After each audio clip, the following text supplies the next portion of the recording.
एक गांव में एक स्कूल था। वहां अक्सर रात में जोर जोर से चिल्लाने की डरावनी आवाजें आती थी, जिसे सुनकर गांव वाले अक्सर डर जाते थे। दिन में उस स्कूल में कुछ नहीं होता था, इसलिए बच्चे भी वहां दिन में पढ़ने चले जाते थे। उसी स्कूल में रामू और शामू नाम के दो बच्चे भी पढ़ते थे। दोनों बहुत ज्यादा शरारती थे। एक दिन रामू शामू से कहता है, अरे शामू, ये ऊपर क्लासरूम का दरवाजा बंद रहता है, क्यों ना किसी दिन अंदर चल के देखें, अंदर ऐसा क्या है जो ये दरवाजा बंद है। ना बाबा ना, मैं नहीं जाने का कहीं भी। पता है, बाबा बोलते हैं वहाँ भूत रहता है, वो बच्चों को मार डालेगा। तेरे पिताजी भी ना। अरे कहीं भूत भी कुछ होता है? कोई भूत वूत नहीं होता। मैं तो कहता हूँ उस क्लासरूम के अंदर चलते हैं, देखते हैं उसमें ऐसा क्या है जो सब लोग डरते हैं। लेकिन शामू रामू की बात पर ध्यान नहीं देता। शाम को रामू और शामू अपने दोस्तों राजू और मुन्ना के साथ मिलते हैं। वहाँ रामू शामू का काफी मजाक बना देता है और राजू और मुन्ना भी उस पर खूब हंसते हैं। अगले दिन स्कूल में शामू रामू से कहता है, कल मुझे बहुत डरपोक डरपोक कह रहे थे ना, आज मैं चलूंगा तुम्हारे साथ, मैं उस बंद कमरे में। लेकिन मेरी भी एक शर्त है, हम उस कमरे में रात में जाएंगे। रात में जाने का नाम सुनकर ही रामू घबरा जाता है और बोलता है, मैं तो मजाक कर रहा था शामू भाई। अरे रात में वहाँ कहाँ जाएंगे, रात में तो वहाँ से डरावनी आवाजें आती हैं। बस क्या, हवा निकल गई, तुम तो बहुत बहादुर बन रहे थे। अब क्या हुआ, बोलो, चले या नहीं? शामू की ऐसी चुनौती भरी बातें सुनकर रामू गुस्से में आ जाता है और रात में उस कमरे में जाने के लिए राजी हो जाता है। इसलिए वो लोग स्कूल से घर नहीं जाते और छुट्टी होने के बाद वहीं स्कूल में रुक जाते हैं।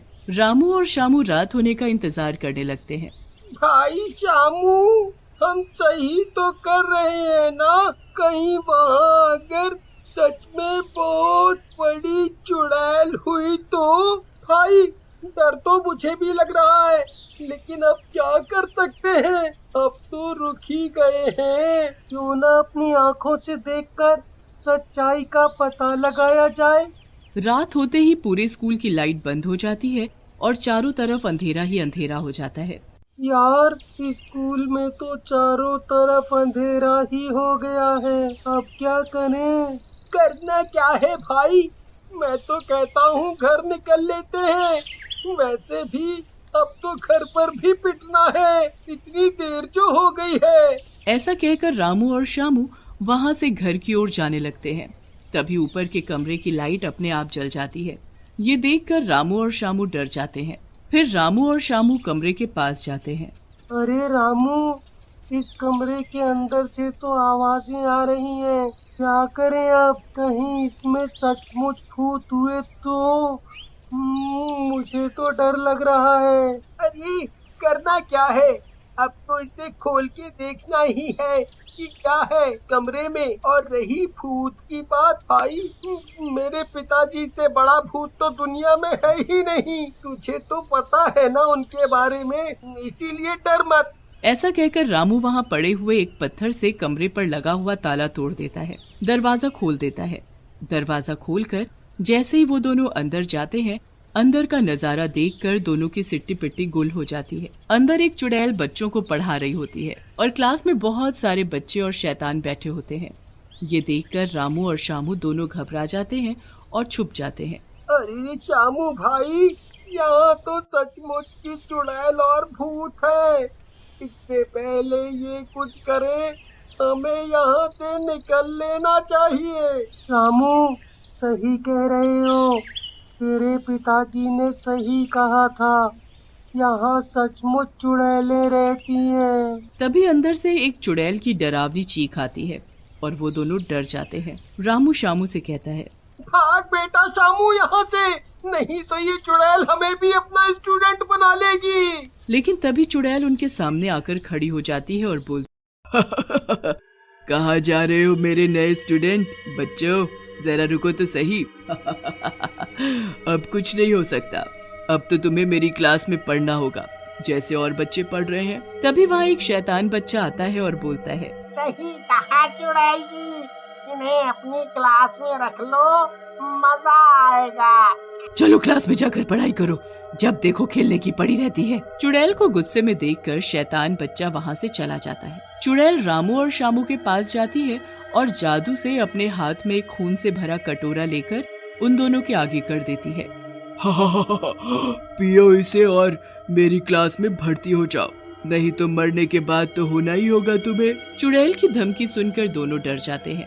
तभी शामू चुड़ैल से कहता है, चुड़ैल जी, आप तो मरे हुए शैतानों को पढ़ा रही हैं, आपके बच्चे भी बोर हो गए होंगे अब तक तो। अगर आप हम जैसे जिंदा बच्चों को भी पढ़ा कर देखो तो आपकी क्लास में सारे बच्चे बहुत खुश होंगे, और ये रामू तो बहुत अच्छा नाचता भी है। बात तो तू सही कह रहा है लड़के, तुम दोनों मेरे बच्चों को एंटरटेन भी करोगे। मजा आ जाएगा, चलो अब तुम दोनों नाच के भी दिखाओ। ऐसा कहकर चुड़ैल रामू और शामू को अपनी क्लास में ले जाती है। रामू और शामू नाचने लगते हैं। थोड़ी ही देर में नाचते नाचते थक जाते हैं। शामू के बच्चे, मैं तुझे छोड़ूंगा नहीं, तूने मुझे फंसा दिया। गुस्सा क्यों हो रहे हो रामू? अगर मैं ऐसा नहीं करता तो ये चुड़ैल हम दोनों को ही मार डालती। अब गुस्सा छोड़ो और यहाँ से निकलने की सोचो। मजा आ गया, तुम तो सचमुच में बहुत अच्छा नाचते हो, बिल्कुल फिल्म के हीरो की तरह। अब तुम दोनों यहीं रहोगे और मेरा और बाकी बच्चों का मनोरंजन करोगे। ये कैसे हो सकता है चुड़ैल जी? अगर आज हम अपने घर नहीं गए तो हमारे घर वाले बहुत नाराज और परेशान होंगे। वो हमें ढूंढेंगे और यहाँ भी आ सकते हैं। आने दो उन लोगों को यहाँ, भला मैं कोई गांव वालों से डरती हूँ? देख लूंगी सबको, लेकिन तुम दोनों यहाँ से नहीं जाओगे अब। तभी शामू बोलता है, चुड़ैल जी, जाने तो इसके बारे में आपको पता नहीं है शायद। इसके पिताजी बहुत बड़े तांत्रिक हैं और बहुत सी चुड़ैलें उन्होंने कैद कर रखी हैं। अगर आपने इसे पकड़ा तो वो भी यहाँ आ जाएंगे। तो आने दो तांत्रिक को, देखती हूँ कितना बड़ा तांत्रिक है, मेरी शक्तियों के आगे नहीं टिक पाएगा वो। तभी वहाँ एक और चुड़ैल आती है और बोलती है, अरे चुड़ैल ऐसे क्यों बोल रही है, चुपचाप जाने दे इसे। एक बच्चा यहाँ नहीं रहेगा तो क्या हो जाएगा, वैसे भी इतने बच्चे हैं तो। दूसरी चुड़ैल की बात सुनकर चुड़ैल बोलती है, आज तो मेरी सहेली की वजह से तुझे जाने दे रही हूँ, लेकिन तुझे कल फिर आना होगा अगर तुझे अपने दोस्त की जान बचानी है तो। ऐसा कहकर चुड़ैल वहाँ से चली जाती है। रामू शामू के पास जाता है और बोलता है, रामू मेरे भाई, तूने ऐसा क्यों किया? मेरे लिए अपनी जान को खतरे में डाल दिया। फिर शामू के समझाने पर रामू वहाँ से चला जाता है और रोते रोते गाँव में जाकर गाँव वालों को स्कूल के बारे में बताता है, जिसे सुनकर गाँव वाले गुस्से में बोलते हैं। तभी शामू के पिताजी श्यामलाल बोलते हैं, भीमसेन ये क्या बोल रहे हो? मेरा बेटा वहाँ उस चुड़ैल के कब्जे में है। वैसे भी उस चुड़ैल को लाठी से नहीं मार सकते, हमें कुछ और सोचना होगा। फिर गांव वाले मिलकर एक साधु बाबा के पास जाते हैं और उन्हें सारी बात बताते हैं, जिसे सुनकर बाबा कहते हैं, उस स्कूल के अंदर आम के पेड़ के नीचे एक औरत की लाश है, उसे जलाना पड़ेगा, तभी हम लोग शामू को बचा सकते हैं। फिर बाबा के कहने पर गांव वाले और रामू स्कूल में जाते हैं। श्यामलाल और रामू स्कूल के अंदर जाते हैं और जोर जोर से चिल्लाते हैं। रामू की आवाज सुनकर चुड़ैल बाहर निकलती है। गांव वालों से मिलकर तुझ में ज्यादा ही ताकत आ गई, लड़के मैं तुझे छोड़ूंगी नहीं। ऐसा कहकर चुड़ैल रामू की तरफ बढ़ती है, लेकिन श्यामलाल चुड़ैल को पकड़ लेता है। तभी वहाँ बाबा आ जाते हैं और चुड़ैल को अपने मंत्रों से बांध देते हैं। और फिर गांव वाले पेड़ के नीचे लाश ढूंढने लगते हैं और थोड़ी ही देर में लाश को खोदकर निकाल लेते हैं। बाबा लाश के ऊपर गंगा जल डालते हैं, लाश जलने लगती है और दूसरी तरफ चुड़ैल भी अपने आप जलने लगती है। थोड़ी ही देर में लाश और चुड़ैल जल जाते हैं। और भूतिया क्लास से भी सारे शैतान गायब हो जाते हैं।